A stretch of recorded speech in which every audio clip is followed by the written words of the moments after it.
Jeffrey is not a member of the rebels, but and they did. Abdullah, rice farmer, shot in both legs by an army patrol without warning. Just feels anger, hatred, he says. Ralia, bullet through the knee while harvesting in a paddy field. Already widowed, now unable to work. Fatima, her daughter. It's hard for us now, she said. Sharifa, village school teacher, and her 21-year-old best friend, Eka. Both mothers of fatherless children. Sure, soldiers got jumpy patrolling in rebel territory, but terror like this was hard for these people to forgive. Shared pain had strengthened their feeling of being Achenese rather than Indonesian. Well, these two more incredibly sad stories. Sharifa here, her husband had gone to the coffee shop, and the mobile police came past and just shot him dead at noon. And Eka here, she went to her mother's house one night, and she came back in the morning. She was pregnant at the time. Her husband had disappeared. That was 8 months ago. He's never been seen since. The child since been born.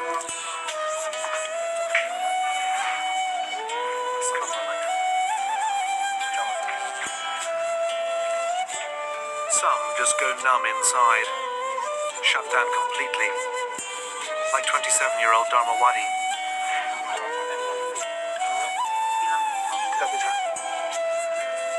Okay, well that's a classic case of fire first, talk later, or in this case talk not even at all. This man was coming back from having collected firewood, was walking across a paddy field. A mobile foot patrol of soldiers saw him, just shot him down. He was shot twice in one leg, and it won't heal, he says. Last year, the Indonesian president apologized for human rights abuse in Aceh, but it didn't stop.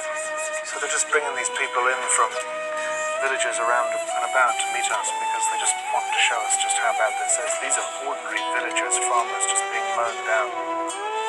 We'd been there 2 hours.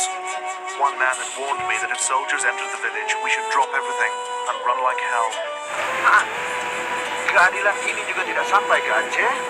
Bangsa Aceh dibantai. Mungkin kesalahan-kesalahan yang dilakukan oleh Soekarno terhadap pembantaian di Aceh, begitu juga di Papua dan seluruhnya.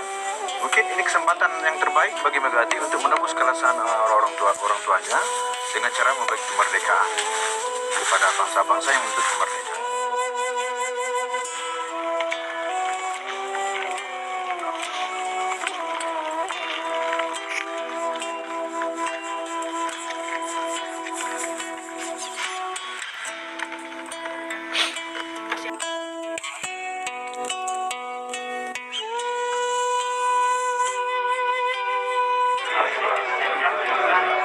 Upacara penandatanganan dimulai dengan puluhan wartawan foto dan di belakang mereka sudah di-set up belasan kamera televisi dari stasiun-stasiun televisi terkenal dari seluruh dunia termasuk CNN, BBC, Al Jazeera, Fuji TV, dan yang lain-lain, dan tentunya berbagai stasiun TV Eropa dan Indonesia. Segala keputusan yang telah dicapai secara demokrasi di Helsinki.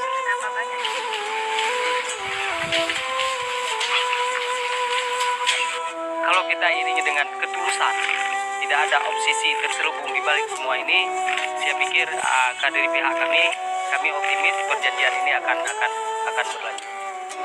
Kami akan mendukung